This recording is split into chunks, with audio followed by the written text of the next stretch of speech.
Guys welcome back to my YouTube channel IQ ranker 247। आप सभी साथियों का एक बार फिर से स्वागत है आपके अपने यूट्यूब चैनल पे।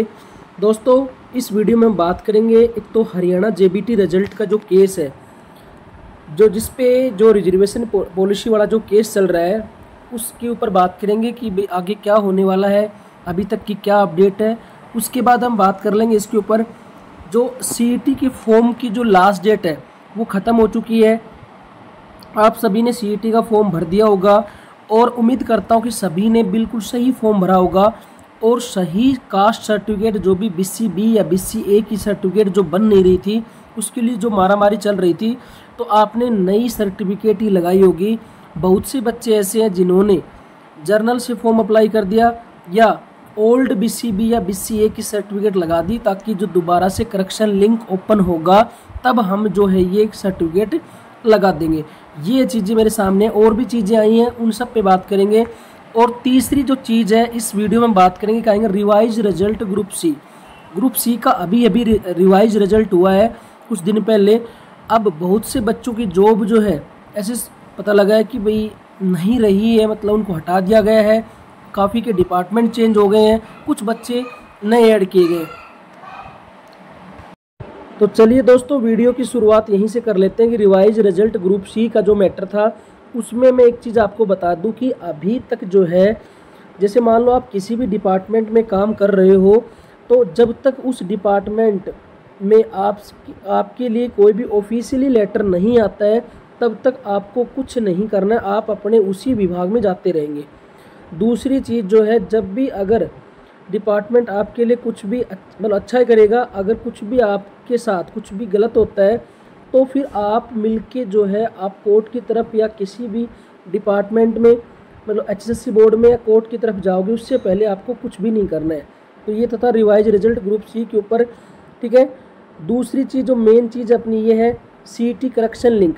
अब बहुत से बच्चों के मेरे साथ पर्सनली मैसेज भी आए हैं कि CET का करेक्शन लिंक ओपन होगा या नहीं होगा, क्योंकि गलतियाँ क्या हुई है, क्या तो कोई डॉक्यूमेंट्स अपलोड करने में गलती हुई है, या सबसे बड़ी गलती क्या थी कि जब BC-B या BC-A की सर्टिफिकेट नहीं बन रही थी तो बच्चों ने क्या किया, जल्दबाजी में आके मतलब सामान्य श्रेणी से फॉर्म को लगा दिया, या उन्होंने क्या किया कि ओल्ड BC-B या BC-A की सर्टिफिकेट वहाँ पे लगा दी, ताकि जो है बाद में करेक्शन फॉर्म हो तब हम ये करेक्शन लिंक ओपन होगा तब हम ये चेंज कर देंगे, ठीक है। तो अब काफ़ी बच्चे असमंजस में है कि CET का करेक्शन लिंक आएगा कि नहीं आएगा। भाई 100% आएगा CET का करेक्शन लिंक। दोबारा से फॉर्म भी रीओपन होंगे, ये भी ध्यान रखना, फॉर्म भी रीओपन होंगे और करेक्शन लिंक भी आएगा, क्योंकि ये जो CET है ये एक पेपर नहीं है, मान लो ये हरियाणा का मेला है एक प्रकार से, ठीक है। और इसमें सभी को साथ लेके चलना है। जब तक अगर मान लो किसी एक बच्चे के फॉर्म में कोई गलती हो जाए और उस गलती की वजह से वो इस भर्ती से बाहर हो जाए तो ये सबसे बड़ी गलत बात होगी। तो CET करेक्शन लिंक भी आएगा, ठीक है। और दोबारा से जिसका फॉर्म रह गया है, बहुत से बच्चे ऐसे हैं जिनकी लास्ट डेट को सर्टिफिकेट बनी है या उनका फॉर्म नहीं भरा गया है, तो फॉर्म भी रीओपन होंगे। तो ये तो CET के ऊपर अपडेट थी, लेकिन आप तैयारी अभी से स्टार्ट कर दो, तैयारी करनी CET की जो है, क्योंकि पेपर इनके हालांकि पेपर जो है बताया जा रहा है कि सितंबर के आसपास या अगस्त सितंबर के बाद ही होगा, लेकिन हरियाणा का कोई भरोसा नहीं है। आपको बता देता हूँ, ये कुछ भी कर सकते हैं, 20 दिन बाद भी क्या कर सकते हैं, एडमिट कार्ड जारी कर सकते हैं, ठीक है। तो इस वहम में मत रहना कि भाई नवंबर में पेपर होगा, दिसंबर में होगा, ठीक है। एक आयास लगाया जा रहा है कि भाई सितंबर के आसपास पेपर होगा, और भी आगे जाएगा, लेकिन आप जो है अपनी तैयारी अभी से स्टार्ट कर दो, क्योंकि जो कंपटीशन जो है इस बार बहुत ही तगड़ा या बहुत ही टफ होने वाला है। तो ये तो CET के ऊपर अपडेट थी, करेक्शन लिंक जरूर आएगा। अब हम बात कर लेते हैं हरियाणा JBT रिजल्ट के ऊपर।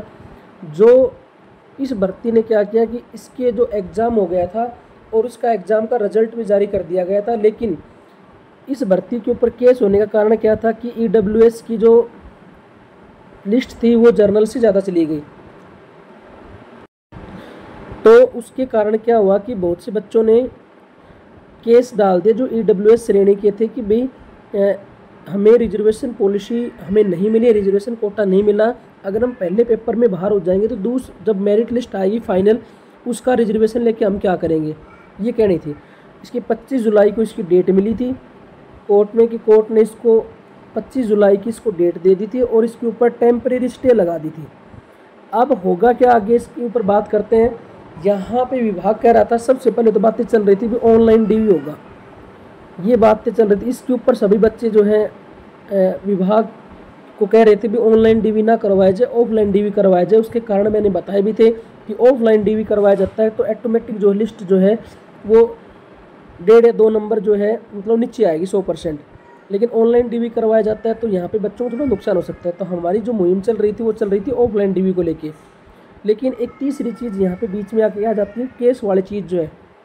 अब केस के ऊपर जो आप बिल्कुल भी 1% भी चिंता करने की ज़रूरत नहीं, क्योंकि ये केस जो है ज़्यादा लंबा नहीं चलेगा, क्योंकि ये केस विड्रॉल होगा और 1 या 2 हीयरिंग के अंदर ही केस विड्रॉल हो जाएगा।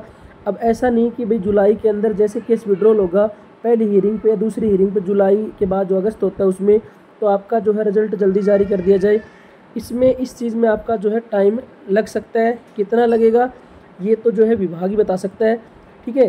क्योंकि जो है यहाँ पे थोड़ा बहुत जो है टाइम खींचने की बात भी हो सकती है कि भाई रिजल्ट निकाल दिए, अब क्या कि 4-5 महीने जो है इसको डीवी को लेकर निकाल देते हैं। उसके बाद 4-5 महीने जो है फाइनल मेरिट को, मतलब नेक्स्ट ईयर का भी प्लान उनका। लेकिन ये पहले करने की, जब आप उनके ऊपर प्रेशर बनाओगे ना, अगर आप हम सब मिलके अगर HSSC बोर्ड पे चेयरमैन सर से बात करेंगे, प्रेशर बनेगा विभाग के ऊपर, सरकार के ऊपर प्रेशर आएगा, तब जाके रिजल्ट जल्दी आएगा। क्योंकि GBT की क्या थी पोस्ट, एक तो बच्चे कितने हैं अब जिनका पेपर हो लिया वो 4000 के आसपास बच्चे हैं, 4000 के आसपास, और वैकेंसी कितनी 1456। तो मात्र इन 4000 बच्चों को यहाँ से रिजल्ट आए। और वैसे क्या होता है कि वो CET होगा या ग्रुप C की वैकेंसी हो, उसमें कितना होता है, उसमें तो जो बच्चे होते हैं वही बहुत ज़्यादा होते हैं, तो उनके ऊपर और प्रेशर होता है। लेकिन यहाँ पे क्या है कि इसको एक प्रकार से मान लें कि थोड़े बच्चे रिजल्ट धीरे धीरे निकाल देंगे, तो ऐसा नहीं होना चाहिए। हमें प्रेशर बनाए रखना है। प्रेशर कैसे बनेगा, प्रेशर में आपको एक चीज़ मैंने बताया था आपको कि सर का जो फेसबुक का पेज है, मैंने आपको बताया था फेसबुक का जो पेज है या उनका इंस्टाग्राम अकाउंट है या उनका ट्विटर है, उसके ऊपर इस चीज़ को आप पोस्ट करते रहना कि भाई जो JBT का रिजल्ट है उसके ऊपर भी अपडेट दीजिए, या साथ ही में JBT का DV जो है ऑफलाइन करवाया जाए। रिजल्ट चाहिए बेसिक 2 महीने लेट आ जाए दोस्तों, ठीक है। रिजल्ट मैं कह रहा हूँ कि 5 महीने 3 महीने लेट हो जाए कोई दिक्कत नहीं उसके अंदर। अगर आपका ऑफलाइन DV हो गया ना तो आपका 100% सिलेक्शन हो जाएगा। अगर आप अब जल्दी करोगे, भाई रिजल्ट अभी चाहिए, 1 महीने बाद चाहिए, 15 दिन बाद चाहिए, तो ये जल्दबाजी में आके क्या करेंगे, ऑनलाइन DV करवा देंगे। उससे क्या है कि आपको बहुत ज़्यादा दुख होगा कि भाई बाद में अगर थोड़ा लेट आ जाता तो इसमें कोई बड़ी बात नहीं थी। तो रिजल्ट बेशक चाहिए 2 महीने 3 महीने 5 महीने लेट दे दो, लेकिन रिजल्ट पूरे सही तरीके का होना चाहिए, जिसमें किसी भी बच्चे को कोई भी नुकसान नहीं होना चाहिए। हर बच्चे को यहाँ पे लगना चाहिए कि भाई सिलेक्शन हुआ है, अगर नहीं हुआ तो क्यों नहीं हुआ, ये भी चीज़ होनी चाहिए। ऐसा नहीं कि रिजल्ट आने के बाद जो है बच्चे जो है फिर कोर्ट के चक्कर काटें या फिर डिपार्टमेंट के चक्कर काटें, ऐसा नहीं होना चाहिए। तो यही चीज़ इस वीडियो में डिस्कस करनी थी कि ये जो है JBT केस ज़्यादा लंबा नहीं चलेगा, इसके ऊपर 1% भी चिंता करने की ज़रूरत नहीं। बी पॉजिटिव रहना है। अपना काम था, आप सभी का काम या हमारा काम था कि पेपर देना, वो आपने दे दिया है, आपका नंबर भी आ गया है पहली लिस्ट के अंदर। अब सब कुछ अच्छा होगा, बस आप चिंता करने की ज़रूरत नहीं। क्योंकि हरियाणा सरकार के अंदर या हरियाणा में आपने देखा होगा कोई भी भर्ती ऐसा बहुत कम हुआ है कि कोई भी भर्ती बिना कोर्ट जाए वो हल हो जाए। तो नंबर इसका भी आना था, आ गया है। अब क्या होगा, बस अब अच्छा होने का इंतज़ार है, ठीक है दोस्तों। आपको बहुत ही जल्दी जो है गुड न्यूज़ मिलेगी। तो इस वीडियो में इतना ही, आगे हम डिस्कस करेंगे जब नेक्स्ट वीडियो लेके आएंगे। तब तक के लिए आपका बहुत बहुत धन्यवाद। Thank you very much.